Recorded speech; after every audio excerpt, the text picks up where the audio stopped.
오늘 말씀을 같이 나누면서 6 플러스 1 하나님의 경영이라고 하는 말씀의 제목으로 오늘 하나님의 말씀을 같이 증거하겠습니다. 여러분, 가장 어려운 것이 인생 살아가면서 뭐든지 때를 결정하는 것이 참 어려운 것 같습니다. 그러니까 이때 내가 멈춰야 되는 때인지 가야 되는 때인지 그러한 때를 결정한다라고 하는 것이 쉽지 않은 듯합니다. 물론 인생을 오래 사신 분들에게는 신앙적 경험과 그리고 개인 인생 경험들이 있어서 내가 이렇게 살아왔더니 이렇게 경험이 생겼고 그 일을 이렇게 결정했더니 좋더라라는 그런 신앙적 경험들을 바탕으로 결정할 때들도 있습니다. 그런데 매번 우리가 대상이 다르고 상황이 다르고 그리고 무엇보다도 신앙을 결정한다라고 했을 때는 하나님 안에서 하나님께서 원하시는 것이 어떠하실까라는 고민 안에서 많은 고민들을 하게 됩니다. 그래서 지금 내가 갈 때인지 멈춰서야 될 때인지 지금 내가 파란불인지 아니면은 멈춰서야 되는 빨간불인지 참 그것을 결정하기가 너무나 어려운 시간을 살고 있습니다.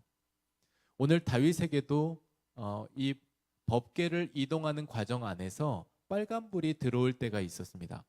그리고 오늘 말씀은 이제 파란불이 들어와서 다시 가야 될 때가 되었습니다.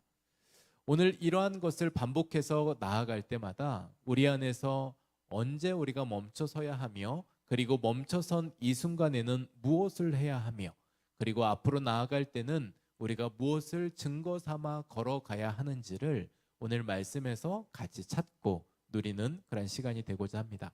오늘 하나님의 말씀은 사무엘하 6장 12절에서 15절 말씀입니다. 오늘 하나님의 말씀을 저와 여러분이 같이 읽겠습니다.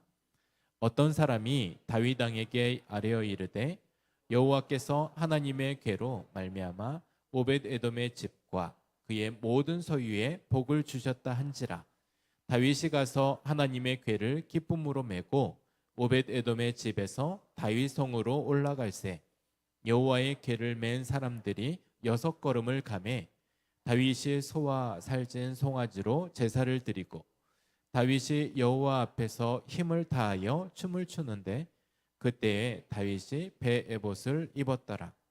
다윗과 온 이스라엘 족속이 즐거이 환호하며 나팔을 불고 여호와의 궤를 메어 오느니라.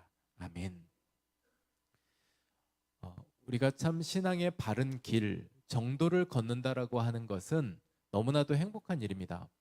그런데 신앙의 걸음을 가다가 때로는 미끄러지기도 하고 그리고 떨어지기도 하며 그리고 낙상할 때들도 있습니다.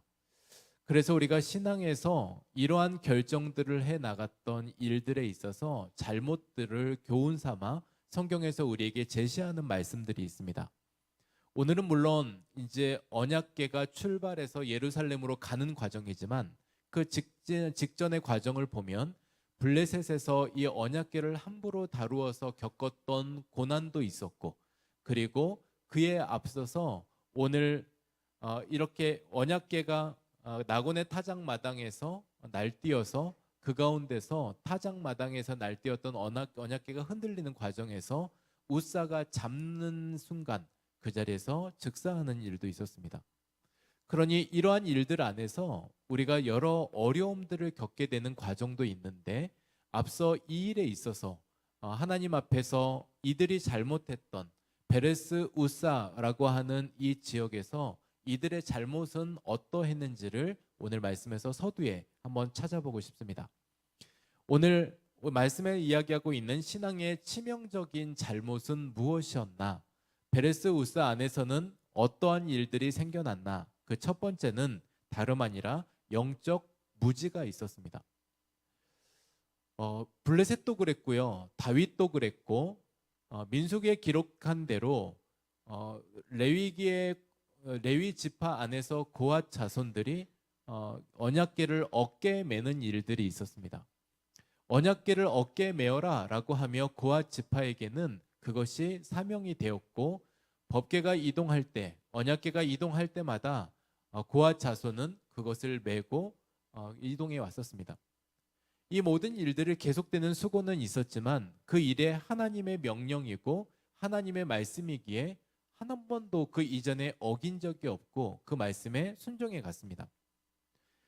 그런데 오늘 다윗을 보면요, 이러한 모든 일들에 있어서 소의 수레를 달아서 앞서 이 언약궤를 이동하다가 소의 흔들림으로 하여금 그 일로 하여금 우사가 죽게 되는 일들이 겪어지게 되었습니다. 하나님께서 말씀하셨던 말씀들이 하나님의 방식이 있었다는 것을 우리는 알 수 있는 대목입니다. 하나님의 방식대로 때로는 그게 돌아가는 것 같고 때로는 우리에게 불편한 일 같지만 그 일에 있어서 하나님께서 정한 방식이 있기에 우리는 다 이해되지 않지만 그 방식대로 가는 것이 우리에게 지혜라라고 이야기를 하고 있습니다. 여러분, 무지는요, 우리가 철로 역정에도 나오는 무지라는 그런 사람이 있습니다. 이 사람의 특징은 뭐냐면 새 예루살렘, 그러니 하나님의 나라로 가는 길에 있어서 천국 문을 열고 들어가는 방법에 대해서 크리스찬이 물어볼 때 이렇게 답을 합니다. 그러니까 그 모든 일들에 있어서 무지는 뭔가 편법을 쓰고 편의성이 제공되고 그리고 월담을 하고 지름길을 찾아가도록 이야기를 합니다. 그러니 신앙에도 지름길이 있다라는 이야기를 하면서 그 지름길로 가게 되면 훨씬 더 쉽고 빠르고 그렇게 갈 수 있다라고 안내를 하고 있는 사람이 이 무지라는 사람입니다. 이 무지는 율법주의에 가득 차 있었습니다. 그러니 하나님을 알고 믿긴 했는데 그에게 있어서 구원의 조건은 꼭 앞서 이러한 행위에 있었다라고 하는 것을 제시하고 있습니다. 그러니 예배 잘 드리고 헌금 많이 내고 봉사 많이 하면 구원받는다. 이렇게 무지는 정의하고 이야기를 하고 있습니다. 구원의 은혜의 고백이 아니라 구원의 조건으로 오늘 앞서 이러한 세 가지를 제시를 했던 겁니다. 그리고 그것만 잘하면 나는 하나님 나라 갈 수 있어 라고 하는 보증수표인 것처럼 이야기를 했었습니다. 나중에 이 무지가요, 철로역정의 마지막 부분에 보면 천국문 앞에 섭니다. 그리고 그것이 천국의 열쇠인 것처럼 제시를 했는데 결국 그 문이 열리지 않았습니다. 그리고 그 천국문 앞에서 요청됐던 것은 믿음의 증명서를 보여달라라고 하는 것에 보여줄 증명서가 없어서 거기에서 지옥문이 열려서 지옥으로 가게 됩니다. 이 모든 것을 보게 되면 일평생 하나님을 믿었다라는 삶으로 살아왔지만 결국 끝자락에서는 잘못된 길이었음을 무지는 알게 되었던 겁니다. 오늘 우리에게 있어서도 이것이 하나님을 위한 것이다 라고 생각하지만 다시 한번 우리가 조금 더 경각심을 가지고 생각해 볼 일은 이 모든 일들에 있어서 근본적으로 우리는 구원받는 길에 있어서는 이미 다 알고 계시는 바입니다. 구원은 우리에게 있어서 믿음과 은혜로 구원을 받습니다. 그러니 하나님께서 우리에게 은혜를 주셔서 믿어지게 해주셔서 예수 그리스도를 나의 구주로 고백하고 인정하는 순간 우리는 구원을 선물로 받게 된 사람이 되었습니다.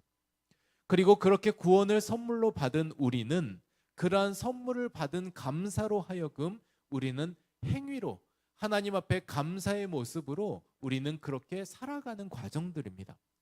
그러니 오늘 우리에 있어서 앞서 행했던 이러한 행위들이 구원의 조건이 아니라 하나님 앞에 감사의 조건으로 감사를 표현해가며 누려가는 것, 바로 이런 것이 신앙의 근본이라고 하는 것을 다시 한번 생각해 볼 수 있는 대목입니다. 오늘 그래서 이 무지가 행해왔던 이러한 일들을 통해서 다윗도 똑같이 그렇게 하면 하나님이 기뻐하실 거야 라고 했지만 그 일을 통한 어려움을 겪게 되었습니다. 한 가지가 또 뭐냐면 신앙의 치명적인 잘못이 있었는데 두 번째는 영적 무시입니다. 베레스 우사 사건을 통해서 두 번째로 겪게 되었던 일들이 다름 아닌 영적 무시인데 오늘 한마디로 하나님을 가볍게 여겼습니다. 누구냐면요, 우사가 그렇습니다. 우사가 하나님을 가볍게 여겼고 하나님이 방치된 삶들을 살게 되었습니다. 우사의 집에서 무려 20년 동안 이 언약궤가 보존되게 되었습니다. 이 언약궤가 20년 동안 있어 왔고 그날은 하루와 같이 늘 날마다의 삶으로 우사의 집에 언약궤는 그 자리에 있었습니다. 우리가 단순히 생각하면 쓰러지는 언약궤를 잡는 것, 자동 반사적으로 잡는 것, 이 모든 일들은 특별한 어려움이 없는 것처럼 보입니다. 그리고 하나님도 너무하시지. 하나님의 언약궤가 쓰러지는 이 대목에서 잡았으면 하나님도 고마워해야 되지. 왜 그것을 우사에게 벌을 내리셨을까? 우리는 그 하나님의 매정함에 이해가 되지 않을 때들이 너무나 많이 있습니다. 그런데 이 부분들을 보면요, 우사에 대한 마음 상태입니다. 여러분, 우사는 어렸을 때부터 시작해서 신앙 교육을 철저하게 받았던 사람입니다. 그 신앙 교육 중에 한 가지가 뭐냐면 제사장은 하나님의 성물에 소중히 여겨야 된다라는 것을 알고 있었습니다. 특별히 대제사장은 1년에 한 번 지성소로 들어가는데 정결 예식에 따라 예식을 취하고 그리고 자신의 옷자락에 방울을 달아 자신의 생사 생존의 여부를 확인하게 되는, 그렇게 하나님 앞에 두렵고 떨리는 마음으로 나아가게 되는 것이 다름 아닌 지성소입니다. 지성소에 들어가서 대하게 되는 이 언약궤라고 하는 언약궤를 대면하게 되는데, 이러한 시기 앞에서 그들의 마음속에는 늘 하나님을 경외하는 마음들이 있었던 것입니다. 그런데 오늘 이 우사의 모습을 보면 왠지 모르는 익숙함이 표현됩니다. 20년 동안 그 집 안에 있었고, 그리고 신앙에도 있어서 너무나도 자연스럽게 우리가 익숙한 신앙의 노출 안에 살아가다 보면, 신앙의 그런 울타리 안에 살아가다 보면 이 익숙함으로 하여금 하나님 앞에 우리가 성숙함으로 나아가지 못할 때들이 너무나 많다는 것입니다. 때로는 하나님의 주의 전이 익숙하기 때문에 하나님을 예배하는 예배 장소임에도 불구하고 우리는 여기에 대한 그런 하나님을 경외하는 마음조차 없이 살아가는 때들이 있습니다. 익숙함에서 오는 태도입니다. 그래서 어느 면에서는 우리는 새 가족들, 새 신자들, 하나님 앞에 나아가는데 라고 하는 그런 마음보다는 신앙에 이미 오랫동안 노출된 우리가 하나님 앞에 실수할 확률이 더 많다라는 것입니다. 오늘 그러한 대목에서 우사는 마음에 해이한 태도가 있었습니다. 그리고 우사는 하나님을 가볍게 여기는 태도가 있었습니다.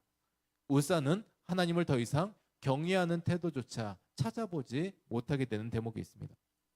그러니까 이러한 모든 태도의 시간들이 영적 무지와 영적 무시가 이어져서 베레스 우사의 사건들이 펼쳐지게 된 것입니다.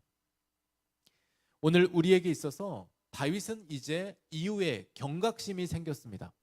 오늘 말씀에 보면 오벳 에돔의 집에 이제 하나님의 언약궤가 지금 보존되어져 있습니다. 그리고 이제 지금은 내가 가야 될 길이구나, 파란불이구나 라는 것이 확인되어졌던 것이 오벳 에돔의 집과 그리고 그의 소유에 하나님께서 복을 주심을 보고 확증하게 되었습니다.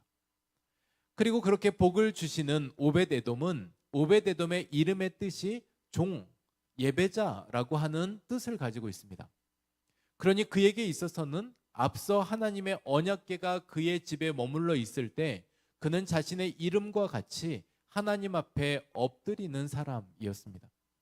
앞서 이러한 문제가 있었는데 이러한 문제 앞에서 이제 어떻게 이것을 극복해가며 해결해 갈 것인가, 가장 먼저 우리에게 제시하고 있는 대목은 오벳 에돔의 이름의 뜻에서 우리에게 말씀하고 있습니다. 하나님 앞에 예배자가 되라는 것입니다. 하나님 앞에 예배자로 살아가라.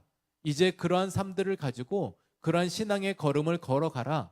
그렇게 주께서 우리에게 말씀하시는 말씀이 오늘 말씀에 오벳 에돔이라고 하는 이름의 뜻 안에 담아 놓으셨던 뜻입니다. 그리고 그러한 앞서 신앙의 치명적인 잘못이 있었는데 이제 다윗이 이후에 그것을 극복해가는 과정 안에 어떻게 행동하고 있는지를 보시면 참 놀라운 일들이 많이 기록되어 있습니다. 앞서 이제 다윗은 무엇이 가장 중요한지 알게 되었습니다. 나의 영적 기본기가 먼저이구나. 내가 하나님과의 관계가 먼저이구나. 하나님을 우리가 알고 믿는다라고 하는데 그분과 나와의 관계 속에서 이제 실제적인 관계가 맺어지는 것이 중요하구나라는 것을 알게 되었습니다. 여러분, 이런 이야기들이 있습니다. 우리가 서로 관계 안에 있다라고 이야기를 하지만 남녀 간의 관계 안에서도 서로 썸만 탄다라는 말들이 있습니다. 그러니까 서로 뭔가 호감은 있는 것 같고 관심은 있는 것 같은데 실제적으로 사귀는지 안 사귀는지를 모르겠다는 말을 할 때 썸만 탄다라는 말을 합니다. 근데 이 불확실성이라고 하는 이 말의 표현들인데 우리 안에서도 신앙 안에서도 우리가 하나님을 믿는다, 하나님을 안다, 하나님과의 관계 안에 살아간다라고 하는데 이것은 너무나도 확실하고 명확한 일인데 우리가 그 일에 있어서 썸만 타는 경우들은 없는가라는 생각을 해보게 되는 대목입니다. 오늘 오벳에돔, 바로 그러한 모든 에돔에게 있어서 오벳에돔에게 있어서는 이러한 신앙의 모든 여정에 있어 하나님과의 관계는 예배로 표현되게 되었습니다. 그리고 그렇게 예배로 표현되게 됐던 그런 모든 일은 하나님의 플레이어, 하나님의 그런 손과 발이 되어서 그렇게 세상 가운데 살아가고 걸어가게 되는 그러한 영향력 펼쳐지는 삶들로 이어가게 되었습니다. 여러분, 우리가 이런 모든 영적 무지가 생기게 되면 우리 안에 드는 생각들과 생각 중에 이런 일들이 생겨날 수 있게 되는 대목이 있습니다. 뭐냐면 이제 신뢰가 깨어지게 되면 우리에게 찾아오게 되는 것은 의심인데 우리가 모르게 되는 영역, 미지의 세계로 가게 되면 자연스럽게 우리에게 찾아오는 게 두려움입니다. 안 해본 일을 해보시려고 하는 결정을 하는 순간 우리가 그런 모든 결정 앞에 다가오는 것은 두려움입니다. 새로운 사람을 만나게 되는 대목 안에서 만나게 될 때도 두려움입니다. 그리고 새로운 직장을 입사하는 것도 두려움입니다. 심지어 새로운 교회를 정해서 가는 것도 두려움입니다. 그러니 이런 모든 새로움 앞에는 이런 두려움이 있기 마련인데 이 두려움의 이런 모든 과정 안에는 또 다른 이 의심이라고 하는 부분들이 자리 잡게 되는 것입니다. 그래서 이 무지라고 하는 것은 우리가 몰랐을 때 생겨나는 의심과 더불어 두려움인데 그러면 반대로 알면 우리가 두려움도 그리고 의심도 걷어낼 수 있게 됩니다. 누가복음 19장 42절 말씀을 통해서 예수님께서 하신 말씀이 이러한 말씀을 하셨습니다. 오늘 이 말씀을 같이 읽겠습니다. 함께 읽겠습니다. 이르시되 너도 오늘 평화에 관한 일을 알았더라면 좋았을 뻔하였거니와 지금 내 눈에 숨겨졌도다. 아멘. 평화에 관한 일은 십자가 사건을 의미하고 있습니다. 예수님이 이 땅에 오신 목적, 그것은 내가 평화를 주려 함인데 십자가를 통해 하나님과 우리 사이에 막힌 담을 헐어내고 죄에서 죄인된 우리를 구원받은 하나님의 자녀로 세워가기 위한 그런 평화에 관한 일이었습니다. 그런데 사람들은 이 일에 있어서 잘못 오해했고 그리고 그것이 눈에 숨겨졌고 가리워졌다라는 이야기를 하고 있습니다. 서로 간에 있어서 앞서 우리가 무지하게 되면 이 일에 있어서 단순히 몰랐다라는 측면뿐만이 아니라 무지는 앞서 이야기하고 있는 바대로 우리가 인간의 죄성으로 하여금 하나님을 끊임없이 밀어내는 것, 그래서 우리가 자신을 하나님 앞에 양도하지 못하는 상태, 바로 그것이 무지라고 이야기를 하고 있습니다. 그러면 이 무지를 깰 수 있는 방법이 뭐냐? 그리고 지금까지 우리가 가리워졌던 것을 볼 수 있는 대목이 뭐냐? 제가 신년 특세 때부터 끊임없이 하고 있는 말입니다. 하나님의 말씀 읽으시라는 것입니다. 여러분, 근데 우리가 성경 읽으라고 하면 뭐 대단한 말 같지도 않은 것 같아서 이것은 그래 또다시 교회에 와서 듣는 말 정도로만 끝내버리는 경우들이 많습니다. 하나님을 알고 싶다고 얘기는 하시는데 성경을 펼치실 생각은 안 하십니다.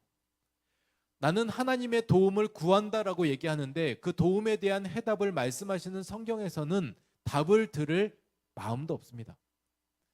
하나님께서 내게 주시는 평안을 누리고 싶다라고 하는데 그러면 하나님께서 어떻게 하면 평안을 누릴 수 있는지를 말씀해 주시는 하나님의 말씀을 우리는 찾지 않습니다. 그리고 동일하게 우리는 지름길 없냐라고 하는 외침만 하고 있습니다. 지루하게 걸어가야 되는 이 길이 싫으니까, 하나님의 말씀하시는 말씀을 단번에 하시는 말씀 같지 않으니까, 하나님께서 내게 하시는 말씀인지 아닌지 분별하려면 그 또한도 힘이 드니까 아예 이것보다는 명확한 지름길을 찾기 위해서 우리는 하나님의 말씀을, 성경조차 우리는 읽지 않는 경우들이 많이 있다는 것입니다. 하나님께서는 끊임없이 하나님 자신의 정보를 우리에게 공유하고 계십니다. 노출을 하고 계십니다. 그리고 보여주십니다. 신학적인 용어로 그것을 하나님의 자기 계시라는 말을 하고 있습니다. 하나님께서 내가 누구다, 그리고 내가 어떻게 하겠다, 그리고 내가 너에게 이러한 마음을 갖고 있다라고 하는 것을 끊임없이 노출하고 있는 부분이 다름 아닌 성경입니다. 그러니 우리가 영적 무지에서 벗어나려면 우리 안에 하나님의 말씀을 읽으셔야만 합니다. 깨달아질 때까지 읽으셔야 합니다. 그리고 하나님의 말씀이 내 안에서 작용되어지도록, 영적 선순환이 이어져 가도록 우리는 그 말씀 안에서 하나님 앞에 나아가야 되는 것입니다. 하나님의 마음을 알 때 두려움의 대상이었던 이제 다윗에게도 일순간에 두려움으로 다가왔던 이 언약궤는 금세 기쁨으로 바뀌게 되었습니다. 오늘 우리 안에서 이러한 모든 일들, 다시 한번 우리가 어떻게 하면 우리가 이 모든 일들 안에서 정말 하나님께서 원하시는 길대로 걸어갈 수 있을까? 이러한 잘못이 아니라, 그리고 이것을 극복해가는 그런 걸음을 걸어갈 수 있을까? 우리에게 있어서 영적 기본기가 가장 먼저라고 하는 사실입니다. 그러면 다음으로 우리가 좀 생각해 볼 것이, 하나님께서 우리에게 주시는 해법, 그러면 이러한 잘못 안에서 우리가 이겨나갈 수 있는 것은 무엇인가 라고 했을 때, 우리는 보통 효율성을 따져갈 때들이 많이 있습니다. 이 효율성을 따져가다 보면 이러한 모드 안에서 효율성을 따져갈 때들이 많은데, 효율보다는 하나님 앞에 순종이 먼저라는 것을 말씀하고 있습니다. 덮어놓고 믿어라 라는 말이 아니라, 하나님 앞에 순종하는 일과 효율이 다를 때 그럼에도 불구하고 순종을 택해 가는 것이, 선택하는 것이 그 길 안에서 누릴 수 있는 은혜가 있다는 말입니다. 오늘 사무엘하 6장 13절 말씀에 보면, 이제 오벳 에돔의 집에서 언약궤가 나와서 여호와의 궤를 맨 사람들, 언약궤를 맨 사람들이 6걸음을 가고 가던 길을 멈춰섭니다. 다윗이 멈춰 세웁니다. 그리고 그 자리에서 했던 일은 소와 살찐 송아지로 하나님 앞에 제사를 드리는, 예배를 드리는 그러한 순간들을 겪게 됩니다. 여러분, 우리가 효율을 따지고 보면 이제 수레로 매는 것이 가장 효율적이고요, 그 다음에 하나님의 방법이라고 택하였다면 이제 어깨를 메고 가는 것까지는 순종입니다. 그리고 거기에 있어서도 우리가 더 효율성을 높인다면 단번에 맨 그러한 언약궤를 예루살렘까지 가면 너무 효율적일 것 같습니다. 그런데 나온 지 몇 걸음 되지도 않아서 한 걸음, 두 걸음, 세 걸음, 네 걸음, 다섯 걸음, 여섯 걸음 걷는 이 걸음에서 걸음을 멈추고 거기에서 이제 소도 잡아야 하고 송아지도 잡아야 하고 거기서 예배를 드리고 제사를 지내는 이 불편한 일을 하고 있습니다. 얼마나 비효율적입니까? 얼마나 이 모든 일들에 많은 사람들이 불편했겠습니까? 빨리 가면 되는데 왜 저기서 멈춰 서는 거야? 라고 하면 수많은 사람들이 이야기했을 겁니다. 그런데 다윗은 그 순간에 6걸음, 말 그대로 이 6걸음을 갔던 걸음에서 멈춰서서 그는 이러한 생각을 했습니다. 내가 다시 재건돼야 되겠구나. 하나님이 내 삶의 영역으로 오시고 나는 내가 원래 있어야 될 자리로 가야 되겠구나. 그것이 다윗의 6걸음이었습니다. 우리는 이런 모든 대목에 다시 한번 6걸음 만에 왜 멈춰 섰을까? 이 부분들을 조금만 더 생각해 보고 싶습니다. 이 멈춰 섰다라고 하는 것은 인간성을 멈춰 선 겁니다. 그리고 하나님의 신성을 덧입겠다라고 하는 결정이었습니다. 육신의 욕심을 내려놓겠다. 그리고 하나님의 은혜를 입겠다라는 그런 뜻이기도 합니다. 한마디로 이야기하면 주님의 통치를 받겠습니다라고 하는 그런 결정이었습니다. 여러분, 6이라는 숫자는 성경 안에서 인간의 수로 이야기를 합니다. 불완전한 수입니다. 그리고 7이라는 숫자는 완전수, 하나님을 의미하는 그러한 의미를 가지고 나아갑니다. 그렇다 보니까 불완전한 인간에게 있어서 한 가지가 빠져 있습니다. 그리고 이 불완전한 인간이 자신들의 걸음, 자신들이 살아왔던 걸음이 이 걸음대로 가면 되겠지라고 하지만 결국 한 걸음, 그 걸음이 빠져 있었습니다. 오늘 다윗은 영적인 의미 안에서 우리에게 권면하고 있는 말씀은 6걸음을 가서 멈춘 것은 인간의 걸음을 멈추고 이제 하나님의 걸음을 기대하겠다라고 하는 그 마음이 있었다는 것을 우리에게 말씀하고 있습니다. 그러니 6+1, 우리의 인간의 걸음을 6걸음 걸은 뒤에 하나님의 그 걸음, 인도하시는 하나님의 걸음이 없이는 우리는 걸어갈 수 없습니다라고 하는 그 고백을 하는 장면이 오늘 말씀에서 나오는 장면인 겁니다. 나의 걸음을 멈추고 하나님의 걸음을 구하는 것, 그것이 다윗에게 있어서는 예배의 표현이었습니다. 예배는 그래서 다윗에게 깨뜨림이었습니다. 나의 걸음을 깨뜨리고 나의 인성을 깨뜨리고 내 계산법을 깨뜨리고 나의 합리성을 깨뜨리고 나의 욕구를 깨뜨려서 말 그대로 나의 자아를 하나님 앞에 제물로 올려드려서 그 가운데서 나를 깨뜨리는 것, 그것을 예배라고 표현하고 있었습니다. 오늘 그러면서 고백하는 것은 하나님의 은혜가 아니면 하나님이 이 길을 걸을 수 없습니다. 하나님의 사랑이 아니면 제가 이 사역을 감당할 수 없습니다.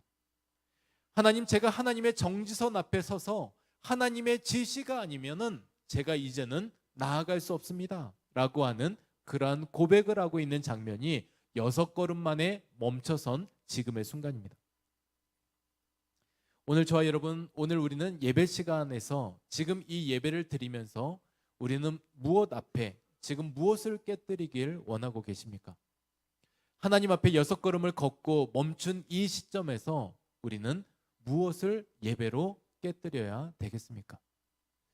오늘 그러한 고민들을 하는 이 시간을 통해서 예수님의 발 앞에 향유를 부어냈던 이 한 여인의 모습을 보면서 정말 그 자체가 예배였던 것처럼 오늘 이 시간에 깨뜨릴 때 비로소 하나님께서 이끌어 가시는데 오늘 저와 여러분의 발걸음을 멈추고 오늘 하나님의 발걸음을 기대해가는 우리 모두가 되시기를 소망합니다.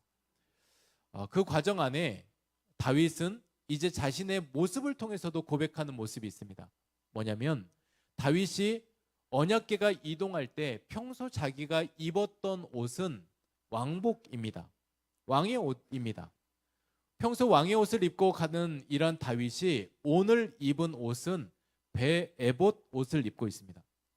말씀에 다윗이 배 에봇 옷을 입고 그리고 그 언약궤가 이동하는 그 과정들을 보면서 힘을 다해서 춤을 췄다라고 이야기를 하고 있습니다.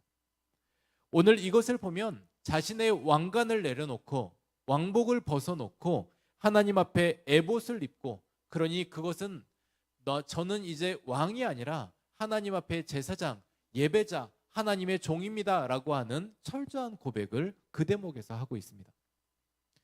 더 이상 이제 나의 왕관 쓰고 왕복 입고 하나님 앞에 나아가는 것이 아니라 하나님, 제가 하나님 앞에 예배자로 그리고 내가 이제 왕으로서가 아니라 영적 지도자로 주 앞에 오늘 서가려고 합니다 라고 하는 결정을 하고 있는 대목입니다. 그 가운데서는 체면과 그리고 형식은 찾아볼 수 없고요. 자신이 그 모든 일에 있어서 앞서서 정말 힘을 다해서 춤을 추고 기뻐하고 있는 그 모습은 하나님께서도 기뻐하시는 그런 모습이 되었습니다. 오늘 우리 안에서 이제 다시 한번 생각해 볼 일입니다. 우리가 걷는 걸음 가운데서 나의 걸음은 무엇인가? 우리가 인간으로 걸어왔던 6걸음을 멈추고 하나님, 비록 이 멈춘 자리는 실패한 자리 같고 망한 자리 같고 패배한 자리 같고 그리고 정말 실수투성인 자리 같지만 이 자리에서 다시금 우리가 기대하는 것은 하나님의 인도하심입니다. 내 인생의 내비게이션이 되어주시는 그 하나님 앞에서 하나님, 정말 주님께서 오늘 이곳 가운데서 이끌어 가셔야만 합니다 라고 하는 그러한 걸음을 걷는 시간. 그래서 다윗의 이 6걸음은, 그러한 예배자들의 6걸음은 단지 단순한 물리적 걸음뿐만이 아니라 하나님께 드리는 예배, 하나님의 주권을 인정하는 시간, 하나님의 통치하심을 바라는 그러한 시간, 바로 그 시간이 다윗의 6걸음이었습니다.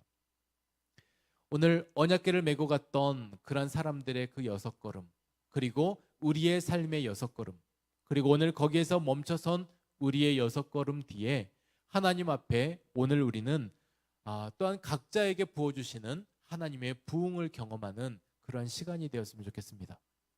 하나님께서는 그렇게 멈춰선 그 자리에서 예배 드리며 나아갈 때 하나님은 다윗에게도 기쁨을 주셨고 그 가운데 있는 온 회중에게도 하나님의 은혜와 기쁨을 부어주셨습니다. 그러면 오늘 이 시간에 저와 여러분에게 있어서도 하나님 앞에 나아가서 우리가 몸부림치며 엎드릴 때, 하나님 사랑 고백하며 나아갈 때 그분 가만히 계실 분 아니십니다. 우리 하나님께서 하나님의 인생 경영, 여러분 각자에게 행하실 그러한 경영들을 이제 하나님께서 펼쳐 가실 것입니다. 오늘 6+1, 그래서 하나님 앞에서 언약궤를 맨 사람들의 6걸음 뒤에 멈춰섰던 그 걸음, 그리고 오늘 이 시간에 저와 여러분이 예배자로 하나님 앞에 예배드리고 있는 이 시간, 저는 이 모든 시간을 통해서 우리가 다시금 결정하는 것은 하나님 앞에 무지와 우리가 하나님을 무시했던 우리의 행동들, 의도치 않았지만 그러한 일들이 있었다면 그 모든 일들을 다시 한번 청산하고 정리하고 하나님 앞에서 하나님의 경영을 신뢰해 나아가는 우리의 발걸음, 그러한 시간들이 되었으면 좋겠습니다. 오늘 6+1, 6걸음의 나의 걸음을 멈추고 하나님과 동행해서 그러한 하나님의 걸음에 하나님의 경영을 우리가 누려가는 우리의 시간이 되기를 소망합니다. 이 말씀만 드리고 이제 말씀 마무리하겠습니다. 주중에 한 권사님이 참으로 감동된 고백을 해주셨습니다. 일평생 해외를 다니면서 가보지도 않았던 사람들을 만나고 사업장들을 찾아갈 때 늘 마음속에 두려웠답니다. 치안도 보안도 되지 않는 여기를 다니면서 늘 마음속에 두려운 마음들도 있었는데 그때마다 생각했던 마음이 있습니다. 하나님, 제가 이 사업할 때 하나님과 저는 동업한 겁니다. 하나님과 저는 동업한 겁니다. 우리는 동행이라는 말 많이 쓰고 있지만 이 동업이라는 말이 저에게 새롭게 다가왔습니다. 하나님과 동업했으니 하나님께서 이끌어 주십시오 라고 고백하면서 그 어려운 순간들을 이겨나가셨답니다. 물론 이 모든 과정 안에서 계획대로 일이 되지 않을 때도 있고 틀어지고 힘들어질 때도 있었습니다. 그때 이분이 하는 말이 또 이런 고백을 합니다. 하나님과 저 사이에 동업하셨으니 하나님께서 이 모든 일들에 가장 좋은 때에 가장 좋은 것으로 채워가실 하나님을 신뢰합니다. 여러분, 동업했는데 하나님도 하나님 손에 든 일을 하지 않으시지 않겠습니까? 그래서 이렇게 동업했던 과정 속에서 하나님을 신뢰하는 마음들로 채워지게 되었고, 하나님께서 혹여 내게 요청하시는 일, 내가 이러한 선교를 해야 되겠는데 네가 좀 시간을 내야 되겠고 돈을 내야 되겠다라고 말씀할 때 하나님, 제가 하나님과 동업했는데 그거 못할 일 없습니다 라고 하며 헌신도 이어가셨답니다. 오늘 저와 여러분에게 있어서 이렇게 하나님과 동업해가는 시간 되었으면 좋겠습니다. 오늘의 걸음 이후에 이제 다윗의 걸음, 7번째 발자국을 걷는 이 걸음은 이제 또 다른 의미의 걸음입니다. 하나님과 동행하는 걸음, 하나님과 동업하는 걸음, 그리고 하나님과 함께하는 하나님의 경영을 믿고 따라가는 그 걸음이 되었습니다. 우리 모두에게도 그러한 은혜가 있기를 주님의 이름으로 축복합니다. 우리 같이 찬양하겠습니다. 주님 말씀하시면 같이 찬양할 때 하나님, 주의 걸음, 저도 함께 그 발을 포개어서 걸어가는 저의 걸음 되게 하여 주옵소서. 오늘 그런 마음으로 찬양하며 나아가겠습니다.